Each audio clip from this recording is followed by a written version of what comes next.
Abra sua Bíblia, por favor, no livro de Atos dos Apóstolos. Eu falo o Evangelho do Espírito, né? Atos dos Apóstolos, capítulo 16. Vamos ver como a conspiração continua, essa conspiração divina para a salvação. Vimos na semana passada como Deus conspirou para salvar Lídia. Não deixou Paulo pregar em 2 locais, preparou um navio que iria para exatamente o local, deu a visão a Paulo, passa a Macedônia e ajuda, e eles se deslocam e Deus vai tecendo, né? Deus vai colocando fio a fio, entrelaçando tudo para que esse quadro da graça de Deus, da salvação, encontre aí uma forma maravilhosa, e Deus fez com que Paulo e a equipe inteira ali, Silas, fossem ao encontro de Lídia, como Lídia já tinha que estar lá em Filipos também, como tudo foi por Deus arquitetado, planejado, direcionado. E nós vimos como termina o versículo 15, né, do capítulo 16, tendo sido batizada Lídia, porque no versículo 14 diz que o Senhor abriu o seu coração para atender à mensagem de Paulo. E então no versículo 15 diz: tendo sido batizada,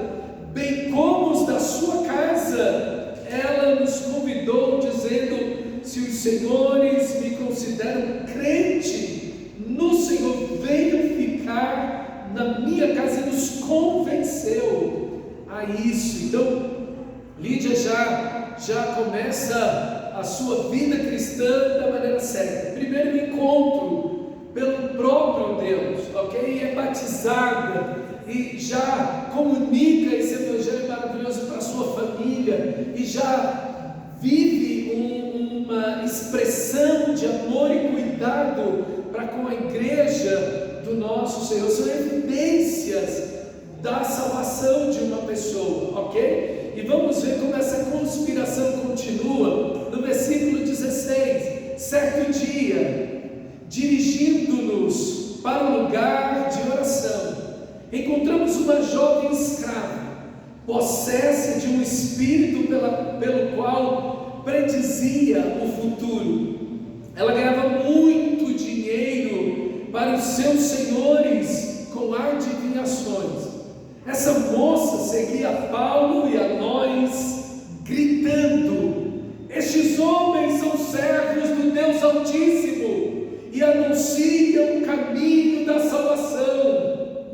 Ela continuou fazendo isso por muitos dias. Finalmente, Paulo ficou indignado, voltou-se e disse ao Espírito: em nome de Jesus Cristo, eu ordeno que saia dela.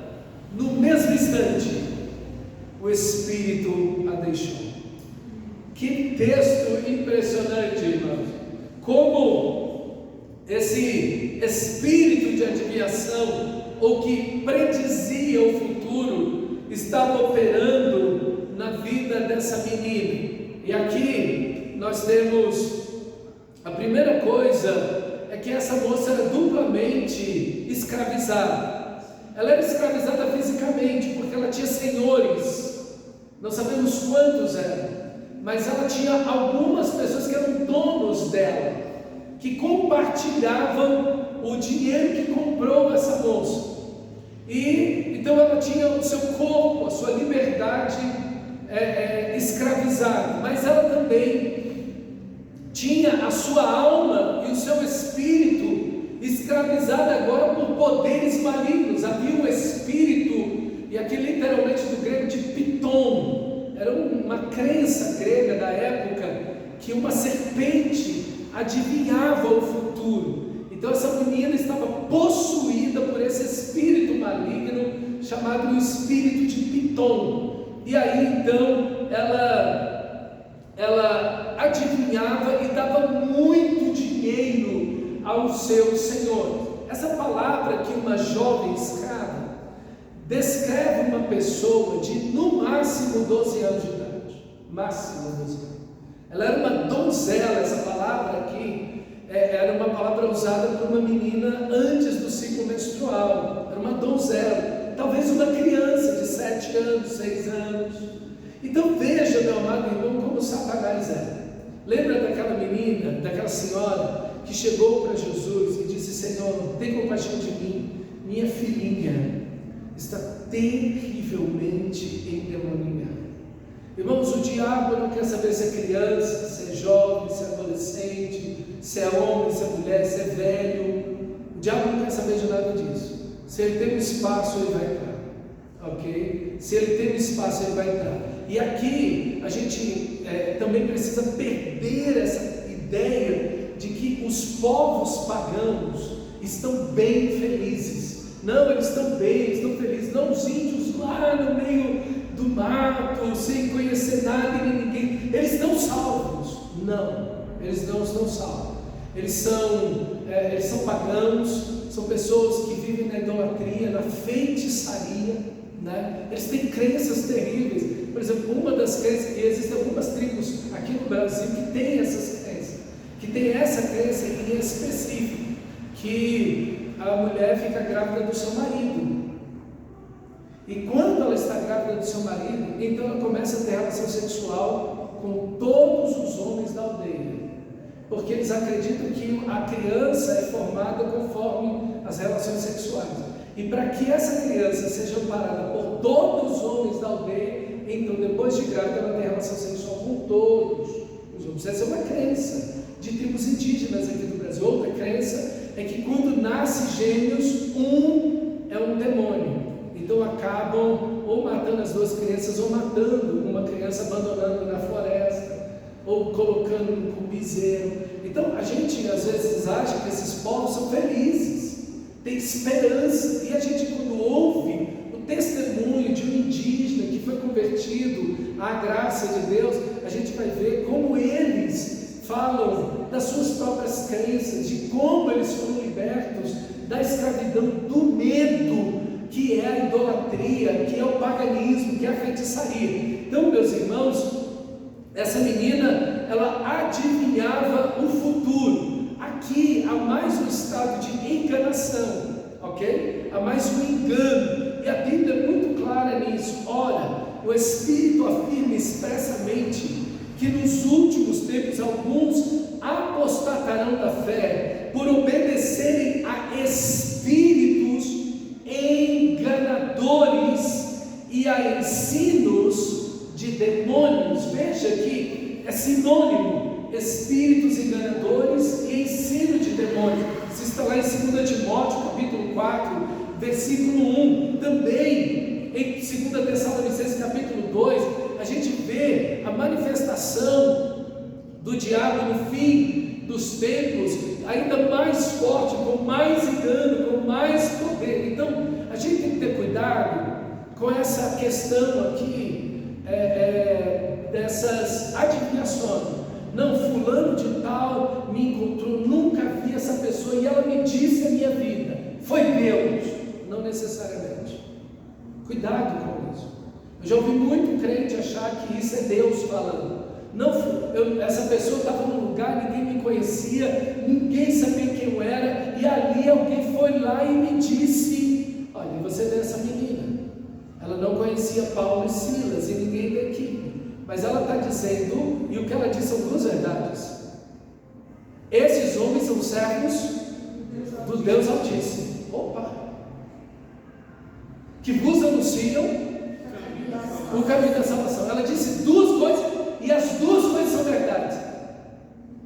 Mas ali está o Espírito de Deus ou um demônio falando? Olha, então não fica nessa ilusão que eu fui em tal lugar, ninguém me conhecia, ninguém sabia quem eu era, e ali então foi falar, me foi revelado.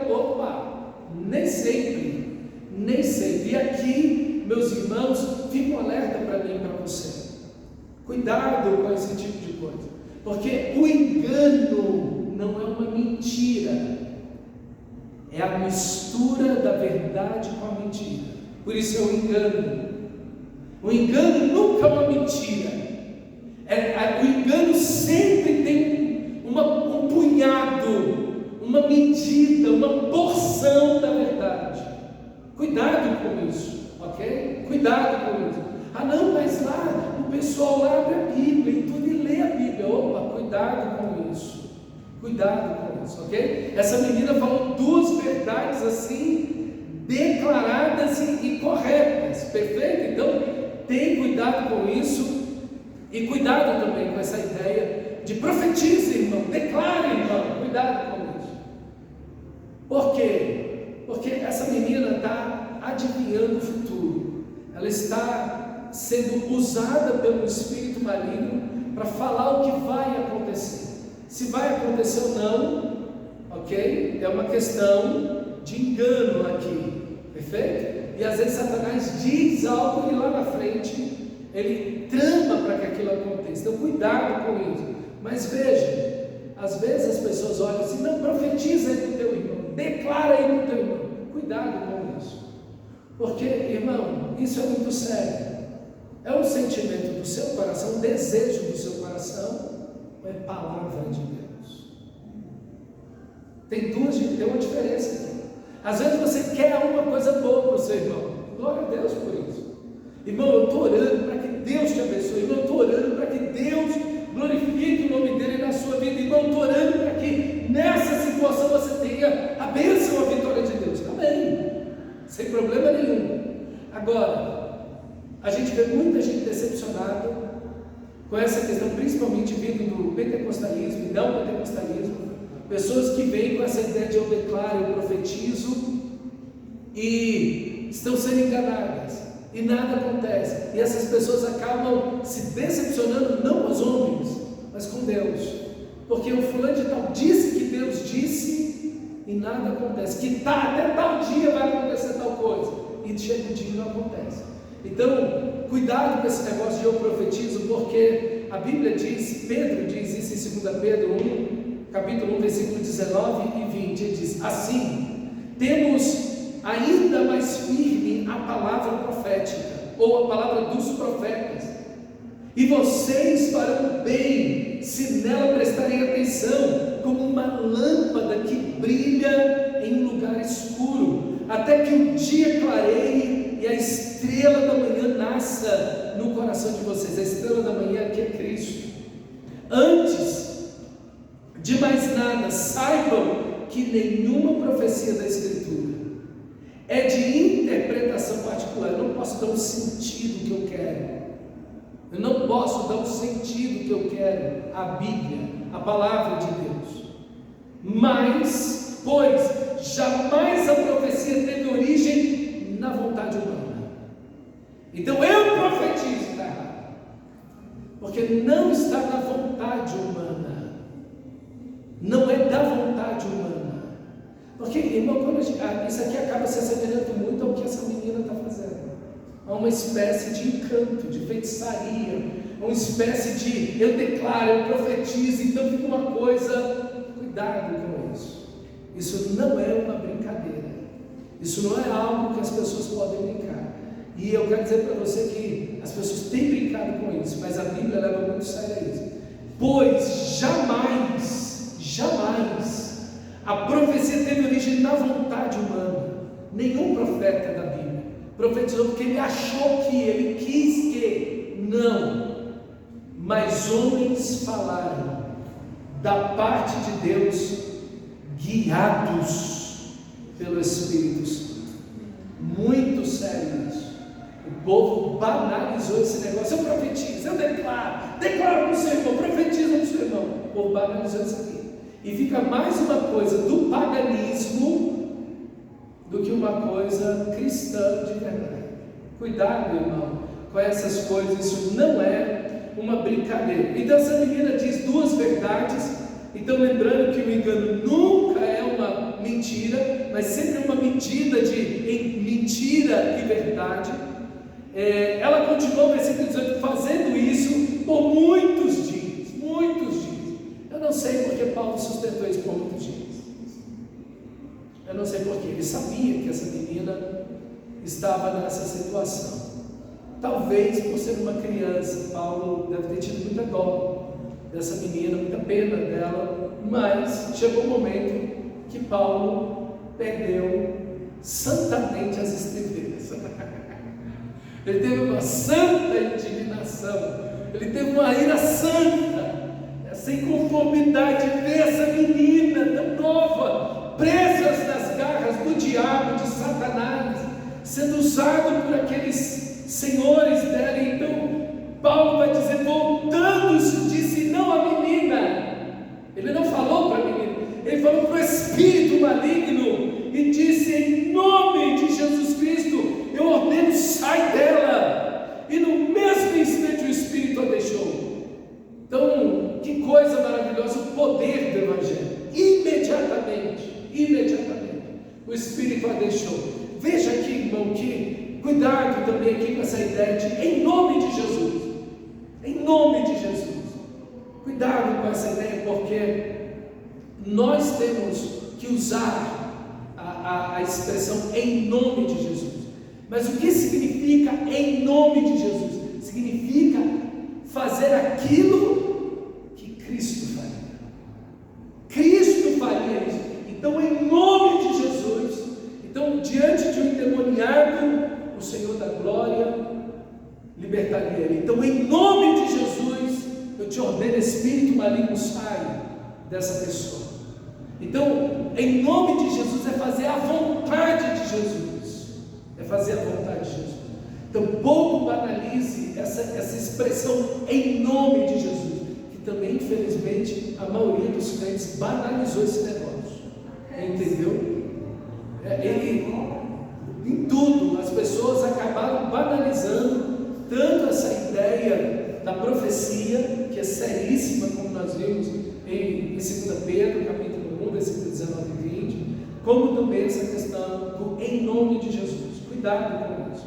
Isso não é uma brincadeira e nem um pozinho mágico que tu joga em algum lugar para dar certo. Não, eu quero que isso aqui dê certo, então em nome de Jesus vai dar certo. Não é assim. Então você usa o nome de Jesus quando você tem certeza que aquilo é o que Jesus faria. Então, se você não tem certeza que é aquilo que Jesus faria, então não meta o nome dele lá no meio. Ok? Então tem cuidado com isso. Não é uma questão de fé. Olhe para mim, não é uma questão de fé. É uma questão de saber a vontade de Cristo. Sabendo a vontade de Deus, use o nome de Jesus. Use o nome de Jesus. Ok? Para que você não coloque o nome do nosso Senhor em vão. Ok? Em vão. Então veja o poder do Evangelho. O mesmo poder que estava sobre Jesus agora está sobre Paulo, Silas, e aqui eles estão expulsando o demônio. Glória a Deus por isso, irmão.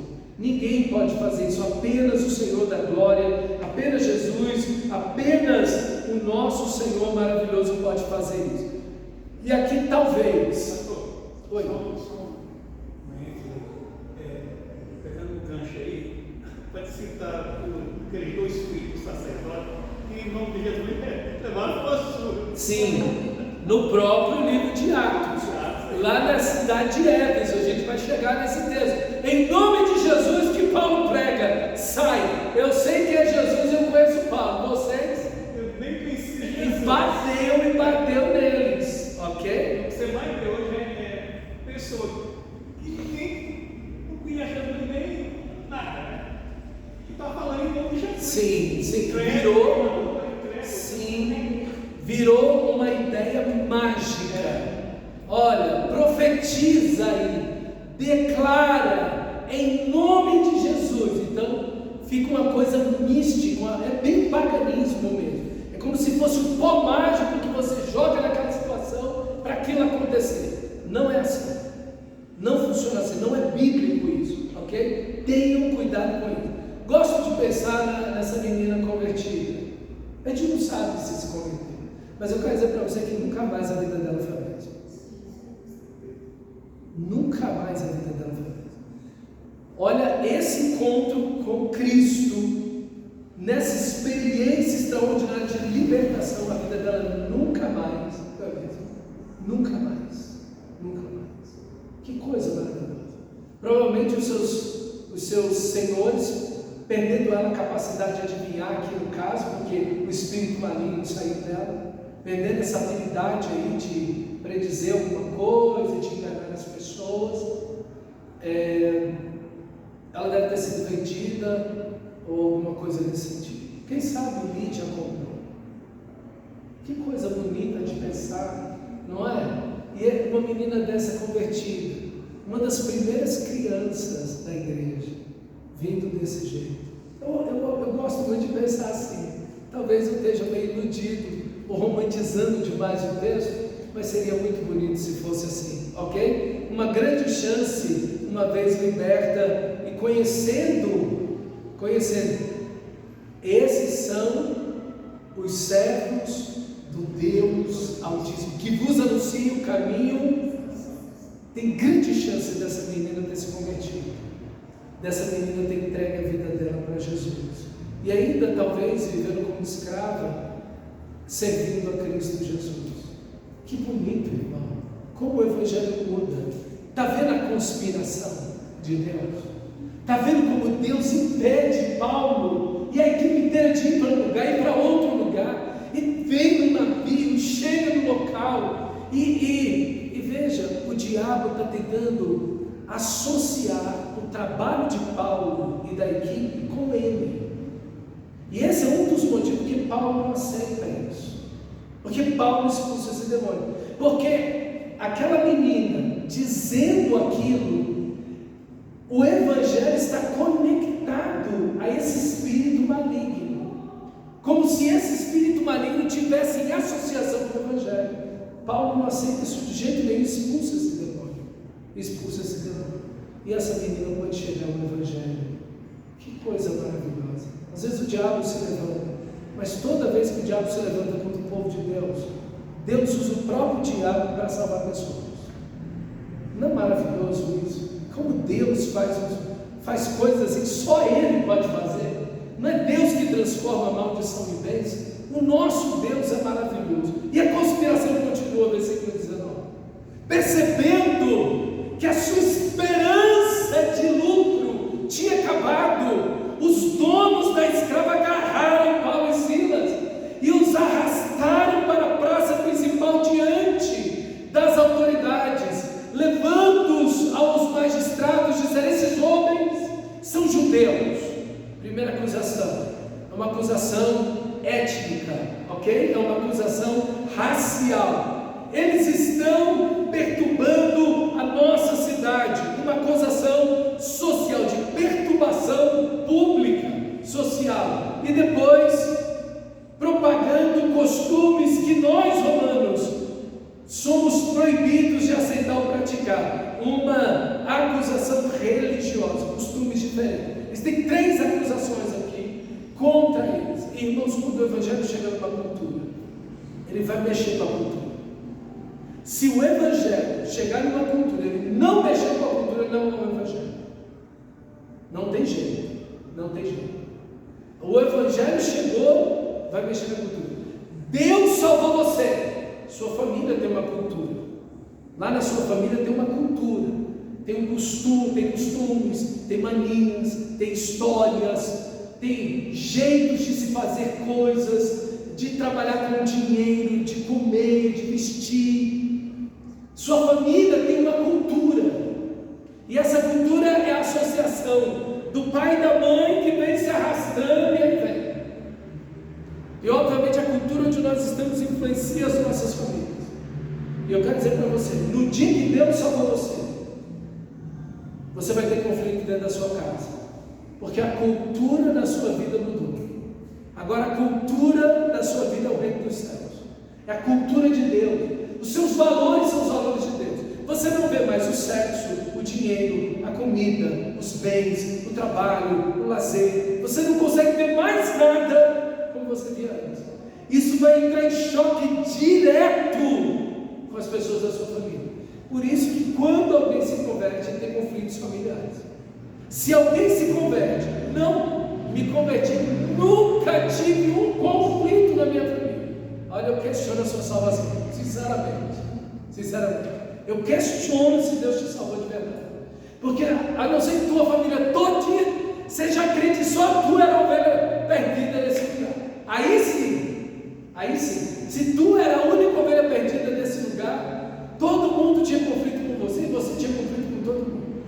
partir da conversão aí a coisa se arruma.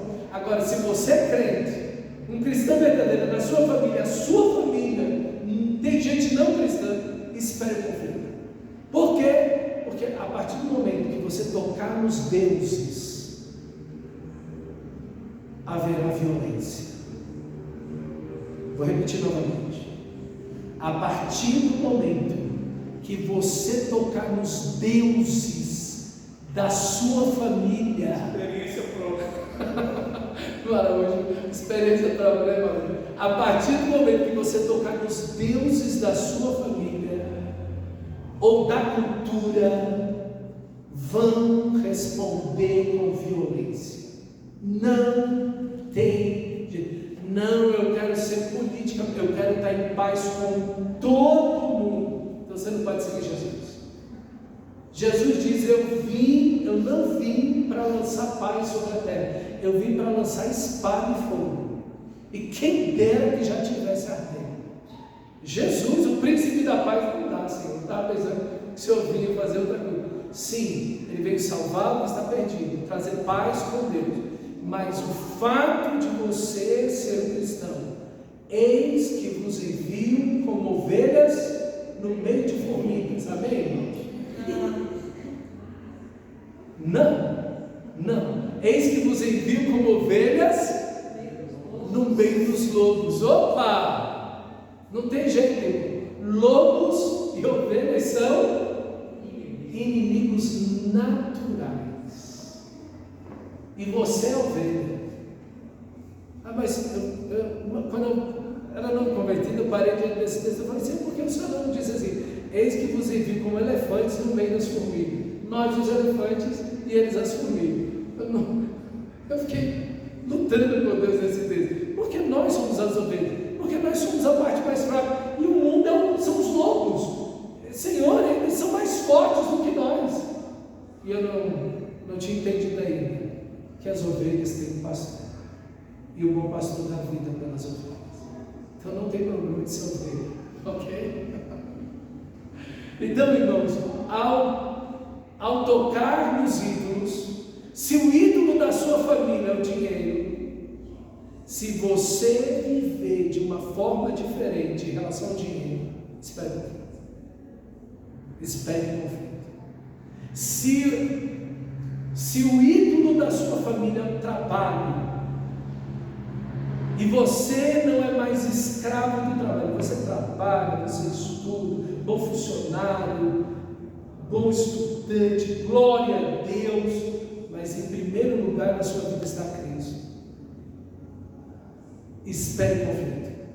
Espere conflito. Espere conflito.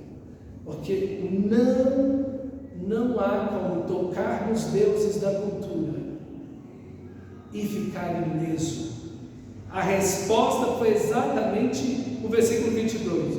A multidão, olha aí, gente, não tinha nada a ver com a coisa, mas só em ouvir, a multidão ajuntou-se contra Paulo e Silas, e os magistrados ordenaram que as suas roupas fossem arrancadas. Ficaram nus, arrancaram as roupas deles, nus na frente de todo mundo, e eles fossem açoitados, depois de serem severamente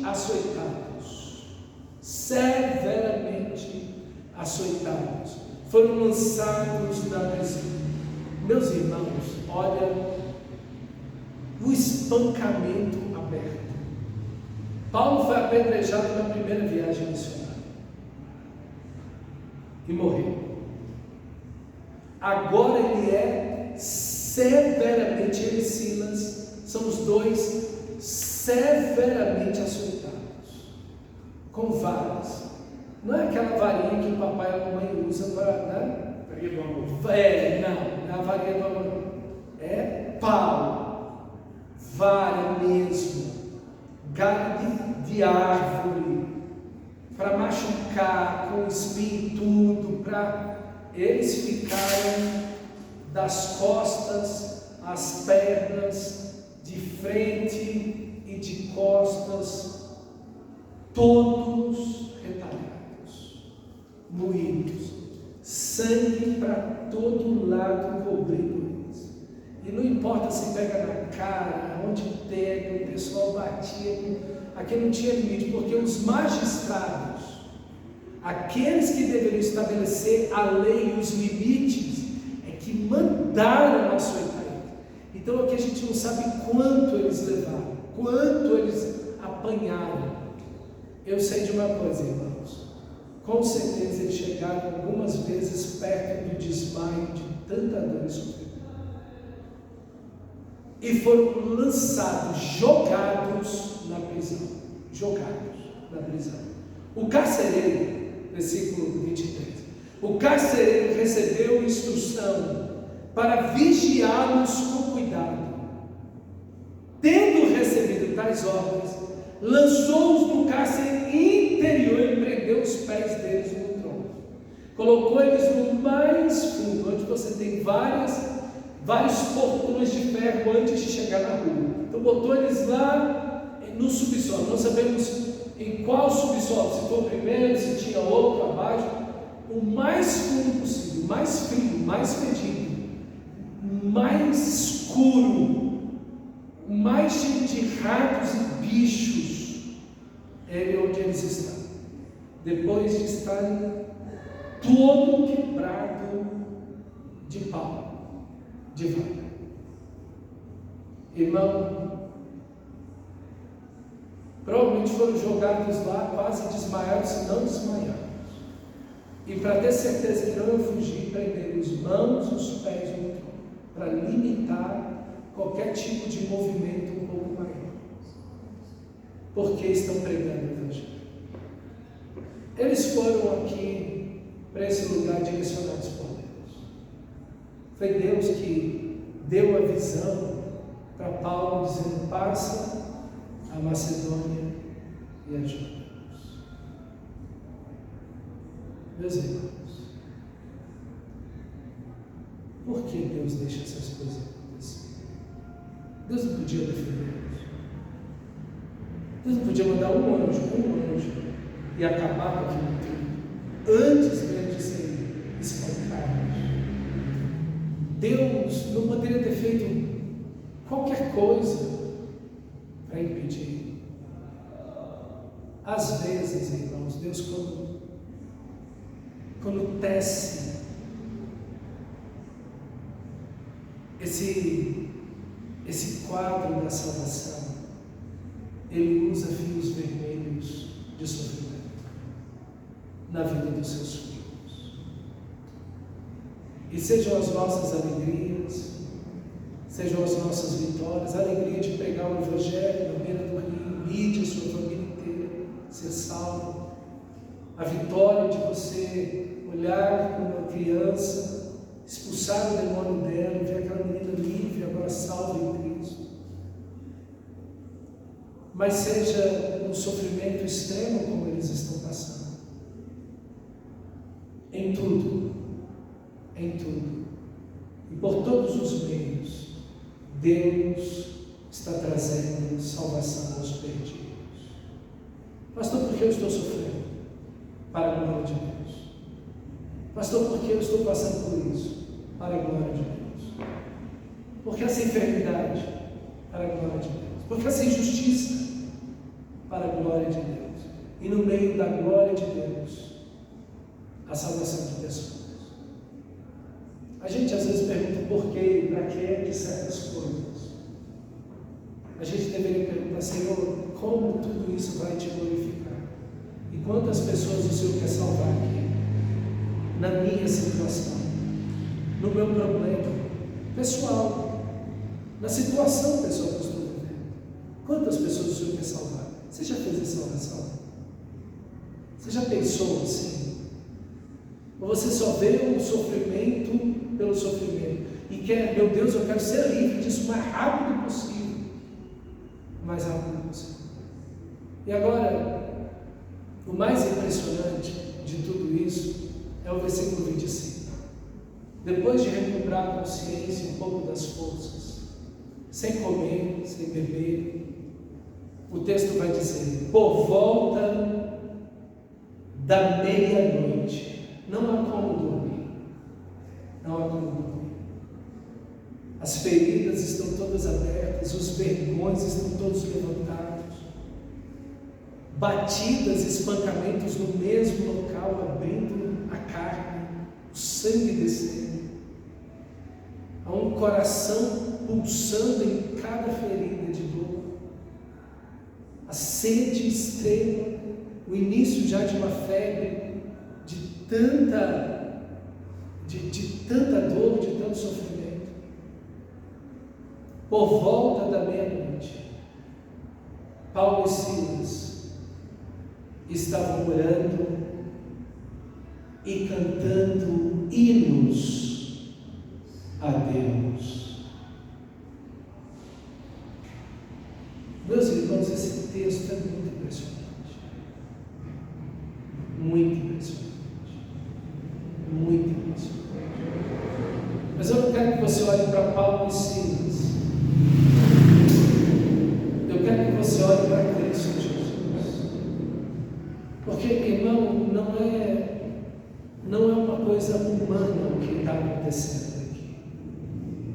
Veja, nós temos dezenas, não sabemos quantas pessoas estão naquela prisão, talvez centenas de homens ou menos, mas ninguém está adorando os seus deuses, ninguém está cantando louvores aos seus deuses. Paulo e Silas estão adorando o Senhor.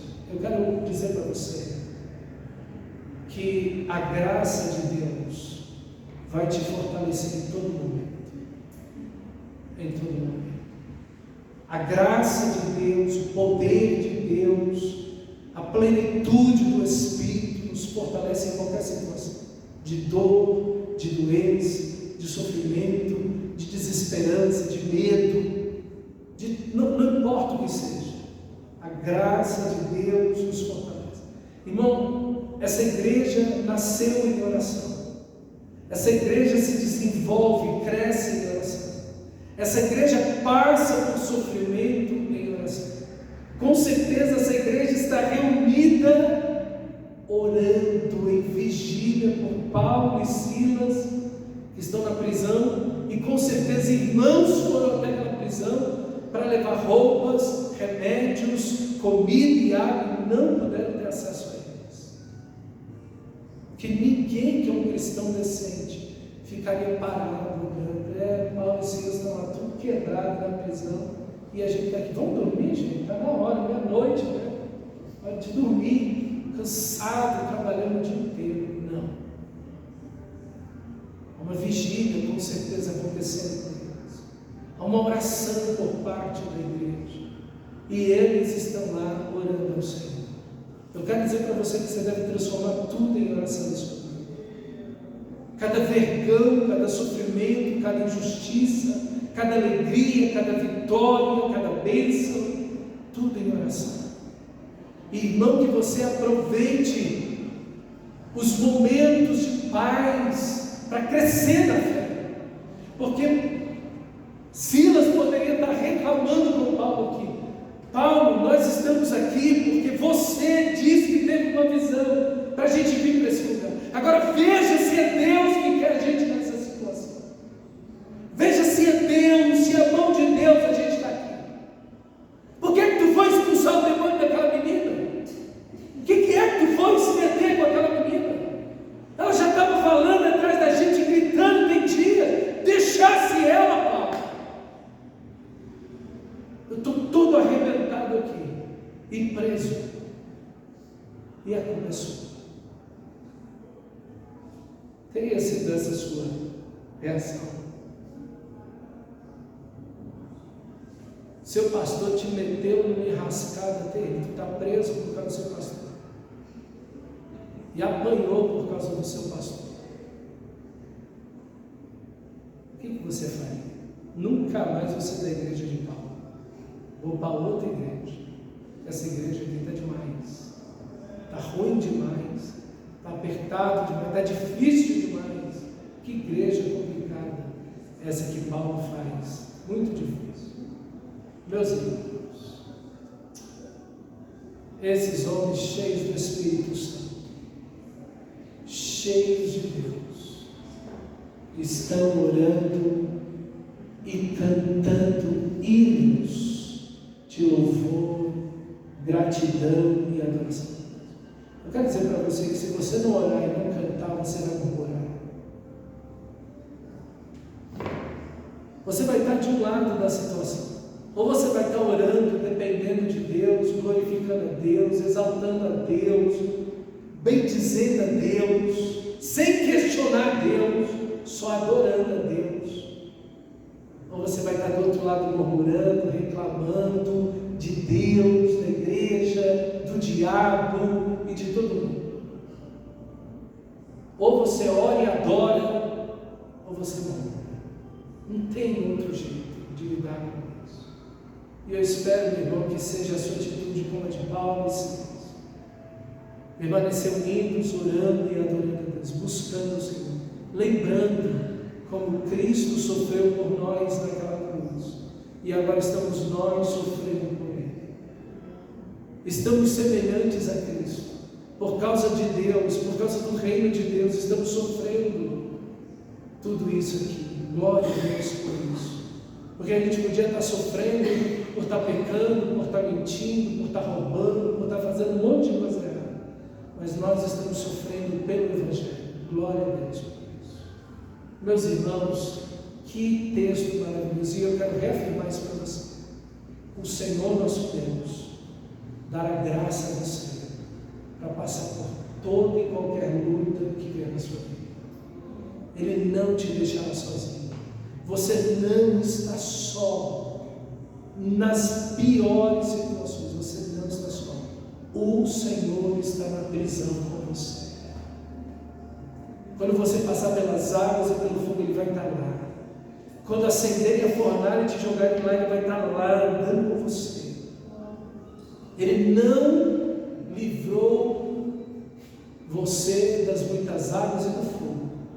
Ele esteve com você lá dentro. Ele não livrou Paulo e Silas dos açoites, mas esteve com eles. E tem um propósito de salvação. Tem um propósito de salvação. E esse é o ponto mais importante. É que no meio das nossas lutas, pessoas possam ser salvas. Talvez você não pense assim. Mas Deus quer salvar pessoas no meio das nossas tragédias, doenças, problemas, angústias, necessidades. O tear de Deus tem fios vermelhos de sofrimento, que Ele tece junto com o fio de cada um dos seus filhos. Então, meu amado irmão, o texto vai dizer, olha o versículo 25, por volta da meia-noite, Paulo e Silas estavam orando e cantando hinos a Deus, e os outros presos ouviam ou escutavam. Que importante isso! Que importante! O Evangelho está sendo pregado no meio do sofrimento, no meio da dor, da luta. O Evangelho está sendo anunciado. As pessoas estão ouvindo o Evangelho, e isso preparou o coração deles para o que vai acontecer. Isso foi a mensagem que preparou. Por que eles não foram embora quando a prisão se abriu? Porque a primeira palavra do carcereiro é: o que farei para ser salvo? Porque enquanto eles oram, enquanto eles cantam, eles estão orando e cantando, e todo mundo está ouvindo, o carcereiro está ouvindo, os presos estão ouvindo, e dessa prisão vai vir vários irmãos em Cristo Jesus. Que coisa, irmão, que coisa, como Deus usa situações terríveis, e como Paulo e Silas entenderam, não no momento completamente, mas oraram e adoraram a Deus. É tudo que eles podiam fazer, depender de Deus, apresentar a Deus e agradecer a Deus. E enquanto os presos ouviam os hinos e as orações, entenderam quem Deus era, o que Cristo fez na cruz, cantaram o Evangelho, cantaram o amor e a graça de Deus, e os outros estão ouvindo isso. O que as pessoas pessoas estão ouvindo de você enquanto você sofre? Adoração, louvor, orações, gratidão, confiança em Deus ou murmuração? E aí, irmãos, não há outra coisa. E é interessante, eles não estavam orando por um terremoto vir. Eles não estavam adorando a Deus porque um terremoto veio. Não, eu vou adorar depois da bênção. Depois, faz primeiro o terremoto, depois eu adoro. Enquanto não tiver um terremoto, eu não adoro. Não é assim. E eles não estavam adorando, orando para um terremoto acontecer. Eles estavam sendo gratos a Deus, adorando a Deus, porque em tudo dá graças. Porque esta é a vontade de Deus em Cristo Jesus para nós. E então eles estão dando graças a Deus aqui. Versículo 26, de repente, é Deus que dirige, é Deus que faz, não é? Determina um terremoto. Não vai ser. Não vai ser. Determina a sua libertação. Não é isso. Eles estão orando, confiando e adorando ao Senhor. De repente, no tempo de Deus, no agir de Deus, na vontade de Deus, na soberania de Deus, houve um terremoto tão violento que os alicerces da prisão foram abalados imediatamente, imediatamente aquele espírito maligno saiu daquela menina, imediatamente todas as portas se abriram e as correntes de todos se soltaram. O mesmo Deus que abriu o coração de Lídia, o mesmo Deus que abriu o coração daquela menina e de todos da casa de Lídia, agora é o mesmo Deus que abre as portas da prisão, é o mesmo que abre o coração dos presos, e é o mesmo que vai abrir o coração do carcereiro e da família dele. Glória a Deus por isso, irmão. Glória a Deus por isso, porque o nosso Deus é vivo, Ele age, Ele opera milagres, curas, libertações, sinais, prodígios, maravilhas. O nosso Deus age hoje, opera hoje, realiza hoje, glorifica o nome dEle hoje. Ore, creia, confie, adore, espere, glorifique o nome do Senhor. E Ele vai agir, Ele vai agir. Glória a Deus por isso. Nós não servimos um Deus morto. O nosso Deus é o Deus vivo. Ele age, meus amados irmãos. Confia nele, crê nele. Pastor, não tenho nada mais para fazer. Tudo que eu podia fazer eu já fiz. Então ora e continua orando, porque você já começou tudo isso orando. E continua adorando a Deus e confiando nele. Esperando, porque na vontade dele, no momento dele, de repente, ele vai agir. Glória a Deus por isso. Confia no Senhor. Confia no Senhor. Martinho Lutero, quando começavam a vir as tribulações, ele dizia: irmãos, vamos nos alegrar, porque o diabo se levantou. Glória a Deus. Vamos abrir o Salmo 46 e ler. O Senhor nosso escudo e fortaleza, o socorro bem presente na noite contra nós. Que visão de Deus, que coisa maravilhosa, né? O diabo se levantou, glória a Deus. Vamos ver Deus agir. Assim, é assim que a gente faz, é assim, né, irmã Maria, que a gente tem que fazer, né? Glória a Deus por isso, glória a Deus por isso. Então, meus irmãos, todos, a gente já passou 2 terremotos lá no Chile, de uma intensidade significativa, acima dos 6 pontos, 6 graus, e realmente é um negócio complicado, treme tudo mesmo, abala tudo, mas que as cadeias dos presos se rompessem, aí é só Deus mesmo, e os portões se abrissem, só o Senhor mesmo, as cadeias se abriram, e as correntes caírem, aí só Deus pode fazer, não porque Ele não fizesse o terremoto, mas nesse momento o terremoto não faz isso, então Deus agiu. O carcereiro, versículo 27, acordou, ele dormiu ao som do céu, dormiu ao som do céu, dormiu ouvindo orações e adoração a Deus, e acordou agora nessa situação. Veja como Deus age na conversão das pessoas. Lídia, uma mulher temente a Deus, delicada, vendedora de púrpura, mulher finíssima, convertida, o Senhor abriu o coração dela, beira-rio, paz, debaixo de uma sombra do rio, aquele ventinho fresquinho correndo. Glória a Deus. Olha, entendi o Evangelho, que coisa maravilhosa. Cristo me amou, vou entregar minha vida para Jesus, minha família também. Veja a conversa. Tem gente que se converte assim: demônio, sai dessa pessoa. Glória a Deus, foi salvo assim. E tem gente que é bruto desse jeito aqui, que tem que dar um terremoto, o cara está com um passo no inferno, porque ele tirou a espada dele e ia se matar. Ele ia para a eternidade com o próprio sangue dele nas mãos, direto no inferno. E agora esse homem é salvo. Tem gente que Deus salva na beira do rio, tranquilo toda a vida. Tem gente que Deus salva na libertação, no pipoco dos tiros, aquela coisa tremenda. Mas tem gente que é assim, debaixo do terremoto, aquela coisa veemente, e a gritaria das pessoas. Mas veja, Deus tem um jeito de salvar cada um, mas é o mesmo Deus que salva todos. Então não fique padronizando a salvação das pessoas. Cada um tem uma experiência diferente do outro. Ah não, se eu não me converti debaixo do terremoto, então eu estou salvo. Não foi na beira do rio, foi tranquilo demais aqui. Aqui não foi Deus não. Aqui foi só uma brisa que passou, eu senti aquele fresquinho, eu sempre fiquei feliz. Toda vez, então não. A gente às vezes fica padronizando a salvação das pessoas. Padronize isso aqui que vai acontecer agora. O resultado. A evidência foi a mesma da de Lídia.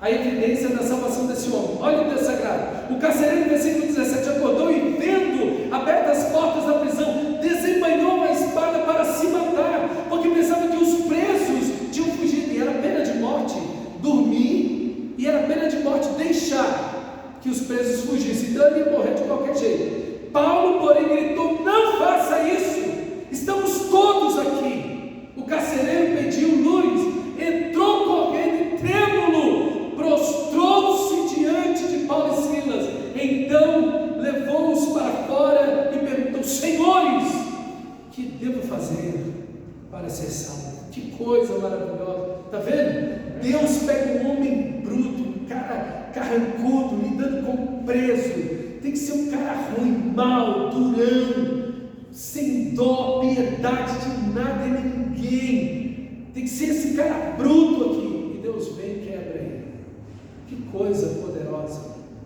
E aí então, que farei para ser salvo? Então respondeu Paulo: creia no Senhor Jesus. É tudo que você tem que fazer para ser salvo.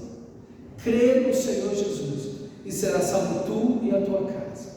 Deixa eu te dizer uma coisa, essa foi uma palavra para o carcereiro, não foi uma palavra para mim, tá? É uma coisa específica, não é uma promessa para todo cristão. Não quer dizer que se você é um cristão, toda a sua família vai crer em Jesus. Não é assim, não funciona assim.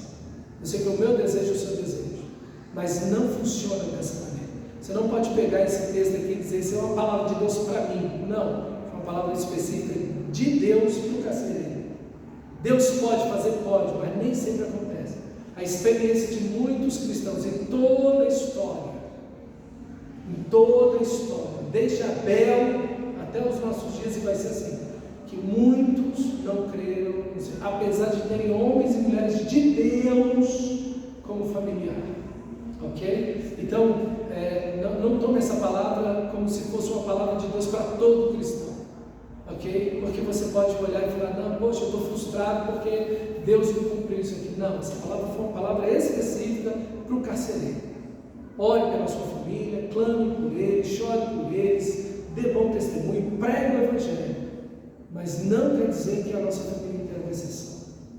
Ok? Então a gente coloca isso na mão do Senhor, faz tudo que a gente pode fazer e descansa no nosso bondoso Senhor. Em seguida, pregaram a palavra de Deus a ele e a toda a sua casa. Naquela mesma hora da noite, o carcereiro lavou as feridas deles. Então veja, primeira coisa, um encontro com Deus. No meio do terremoto, Deus e o carcereiro. Ele ouviu o Evangelho, foi salvo. Deus abriu o entendimento dele para a salvação. Ele entregou a vida dele para Cristo e imediatamente fez o que Lídia fez. Foi e levou para sua casa o Evangelho. Está vendo? É a mesma coisa.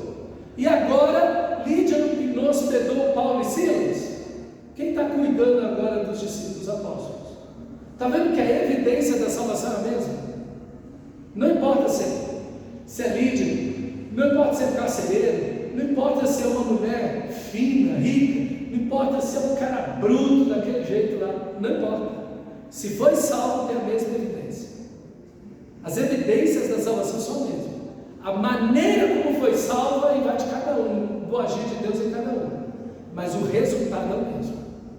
É o mesmo, o resultado é o mesmo. Veja que o mesmo resultado opera num e no outro. Então, ele levou-os para cá, lavou as feridas dele, em seguida, todos os seus foram batizados, como Lídia, versículo 34. Então levou-os para a sua casa, serviu-lhes uma refeição e com toda a sua família alegrou-se muito por haver crido em Deus. Veja como Deus faz as coisas. A coisa começa tão ruim, tão mal. Todos apanharam dilacerados e agora temos a salvação de uma família inteira para Cristo Jesus. Como Deus age no meio dessas situações. Que Deus use toda a nossa vida, alegrias e tristezas, e que nós sejamos fervorosos de espírito servindo ao Senhor no meio de qualquer situação, para lembrar: Senhor, Tu queres salvar alguém aqui. Tem gente que o Senhor quer salvar nessa situação. Usa a minha vida. Quero ser instrumento do Senhor. Vamos ficar de pé e orar ao nosso Deus. Feche seus olhos e peça, Senhor,